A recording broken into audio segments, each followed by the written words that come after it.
कोई व्यक्ति अपने मन में परेशान हो जाता है, दुविधा से ग्रस्त हो जाता है, तब उस व्यक्ति की स्थिति ऐसी ही होती है। जब हमारे अंदर खुशी आ जाती है तो न जाने कहाँ से इतनी शक्ति आ जाती है। जब कोई घर में अपना आ जाए, कोई खुशी आ जाए, तो उस समय व्यक्ति इतना काम करता है, ऐसा लगता है सेलिब्रेशन, उत्सव ही उत्सव होना चाहिए। न जाने कितने हम काम कर लेते हैं, उसके बाद भी हम थकते नहीं हैं।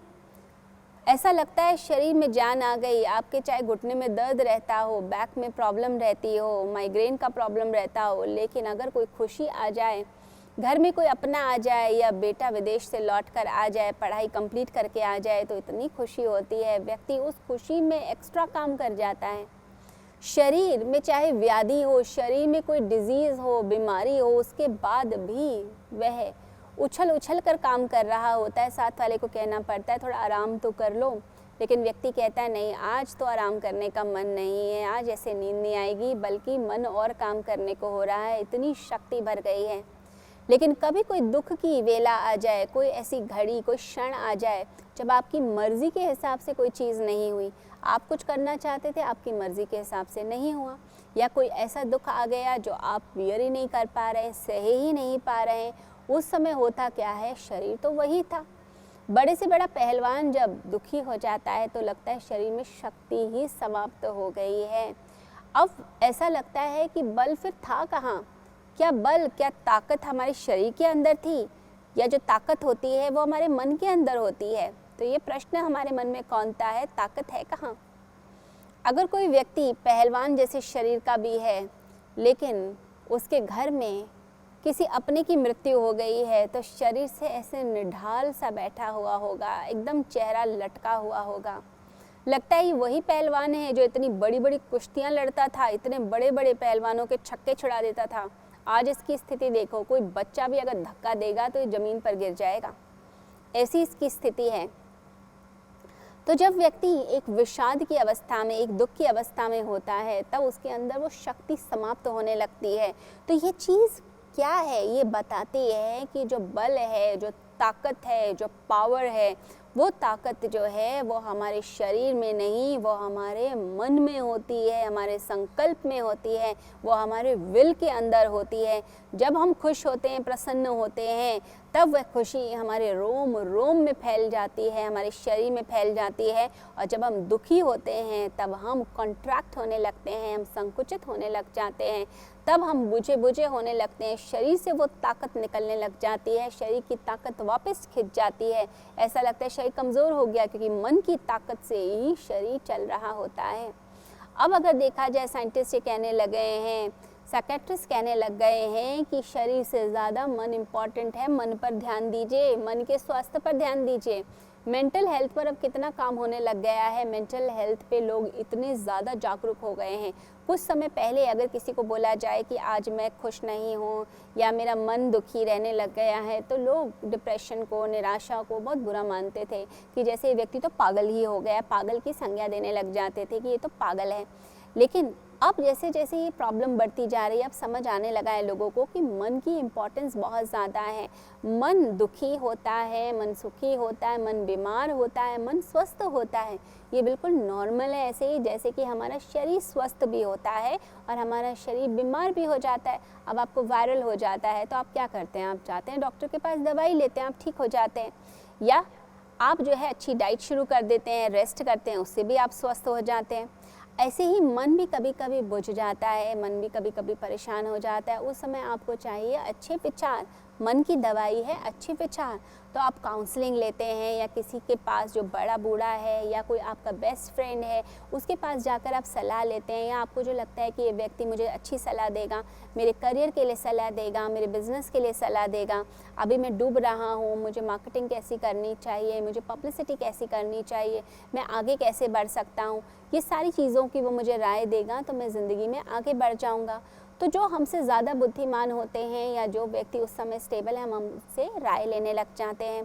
तो मन को स्वस्थ करने का क्या तरीका होता है? मन को स्वस्थ करने का तरीका है अच्छे विचार। जब हम अच्छे विचार लेते हैं, हमारी काउंसलिंग होती है, हमारे थॉट्स को ऑर्गेनाइज कराया जाता है, तो वो जो थॉट्स जब अच्छे से एक ऑर्गेनाइज फॉर्म में हो जाते हैं तो हम अंदर से खुश हो जाते हैं। तो ये जो मन होता है इसका असर आपके शरीर पर पड़ता है।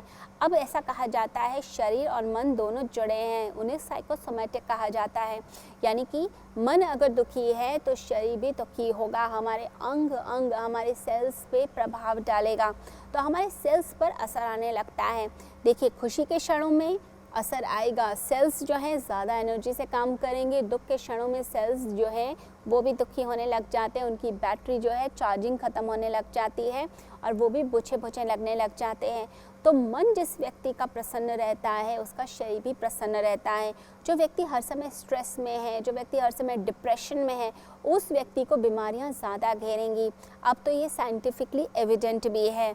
तो अब साइंटिस्ट बोलते हैं, डॉक्टर्स बोलते हैं, अगर आपको कोई बीमारी हो गई है तो पूछते हैं कहीं आप स्ट्रेस में तो नहीं रहते हैं? स्ट्रेस में आप थे ना, इसलिए आपकी इम्यूनिटी लो हो गई, इसलिए आपको ये इन्फेक्शन कैच कर गया। बाकी लोगों को तो नहीं हुआ, आपको कैसे हो गया? क्योंकि आपने बहुत ज़्यादा स्ट्रेस लिया है, उसका असर आपकी इम्यूनिटी पे पड़ा और इम्यूनिटी लो होने के कारण आपको बीमारी हो गई। कई लोगों को ऑस्टियोपोरोसिस की प्रॉब्लम होने लग जाती है जैसे जैसे उम्र बढ़ती जाती है, क्योंकि वो कॉन्टीन्यूस स्ट्रेस में है। जो व्यक्ति कॉन्टीन्यूस स्ट्रेस में है उसकी हड्डियां तो गलेंगी ही गलेंगी। ऑस्टोपेनिया, ऑस्टियोपोरोसिस ये प्रॉब्लम शुरू हो जाती है, हड्डियां गलने लग जाती हैं।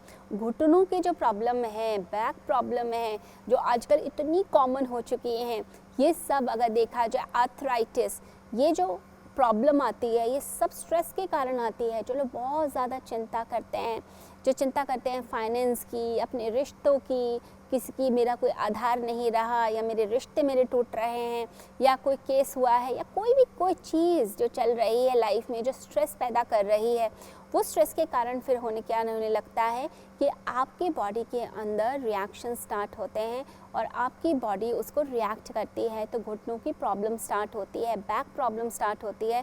और आपने नोट किया होगा जब जब स्ट्रेस ज़्यादा बढ़ा, घर में कोई लड़ाई हो गई, बहस हो गई, बच्चों के साथ बहस, पति के साथ या किसी आपके भाई के साथ, मित्र के साथ, तो उस दिन पेन ज़्यादा होगा।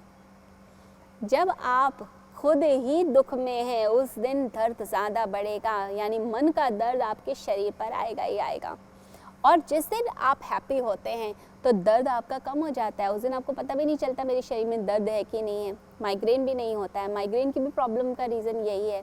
तो कॉन्टीन्यूस स्ट्रेस में जो व्यक्ति है उसके शरीर के अंगों पर प्रभाव पड़ेगा। और जो हमारे शरीर के जो अंग होते हैं, अलग अलग अंगों पे अलग अलग प्रभाव पड़ता है। कई लोगों की हड्डियों में प्रॉब्लम आती है, कईयों को घुटनों में आती है, बैक में आती है, और कई लोगों का क्या होता है, लिवर ख़राब होने लगता है। हमारा लिवर बड़ा ही सेंसिटिव ऑर्गन है, उस पर बड़ा असर पड़ता है आपके स्ट्रेस का। आप किस तरह के स्ट्रेस से गुजर रहे हैं, आप क्या गलत खाते पीते हैं। देखिए, जब भी व्यक्ति स्ट्रेस में होता है वो कुछ गलत खाएगा। आप आइसक्रीम जाके खा लेंगे, आप कोई जंक फूड जाके खा लेंगे, और फिर ये आदत बन जाती है। तो धीरे धीरे लिवर पर असर, फैटी लिवर की प्रॉब्लम स्टार्ट हो जाती है और वो फिर आपको और ज़्यादा दिक्कत करती है। कई लोगों को डायबिटीज़ हो जाती है, वो भी स्ट्रेस के कारण ही होती है। तो मन पर असर आया, हमारे इमोशंस पर असर आया, और वो इमोशन पे जो असर होता है वो धीरे धीरे करके वो आपके शरीर पर आने लगा। डायबिटीज़ ये बड़ी कॉमन प्रॉब्लम है, और इंडिया में अगर देखा जाए इस समय तो डायबिटीज़ बहुत ज़्यादा बढ़ रही है। हाई ब्लड प्रेशर ये भी एक कॉमन प्रॉब्लम है। हार्ट प्रॉब्लम्स, ये सब कुछ स्ट्रेस की वजह से होता है। तो हमारा जो मन है, हमारे जो इमोशंस है, हमारे जो विचार हैं, हम जब उन पे नियंत्रण प्राप्त करने लगते हैं, अपने इमोशंस पर नियंत्रण प्राप्त करने लगते हैं, तो हमारा शरीर भी स्वस्थ होने लगता है। यहाँ पर जो अर्जुन कहता है कि मेरे अंग अंग शिथिल हो रहे हैं, मैं शिवर कर रहा हूँ, मैं काँप रहा हूँ, मेरे शरीर में ताकत ही नहीं रही है, तो वो ताकत जो है वो एक्चुअली में शरीर में कभी होती ही नहीं है। ये बात याद रखिएगा, ताकत शरीर में नहीं होती, ताकत हमेशा आपके मन में होती है। जो व्यक्ति मन से स्ट्रांग होता है वो व्यक्ति जो है शरीर से भी स्वस्थ होगा, बलवान होगा।